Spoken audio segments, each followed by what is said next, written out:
वो तो फिर पानी, मैंने वॉश बेसिन खोला वो तो फिर पानी गिर गया।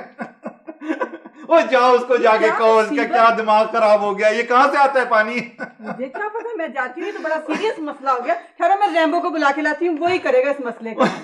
ओए उसको बुलाओ और एक मेरी ये उतारो और एक पानी का ठीक।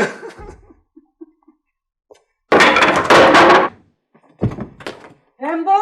हाँ जी। जी जी जी बेगम साहब, चलो मेरे साथ चलो। अच्छा किधर जी?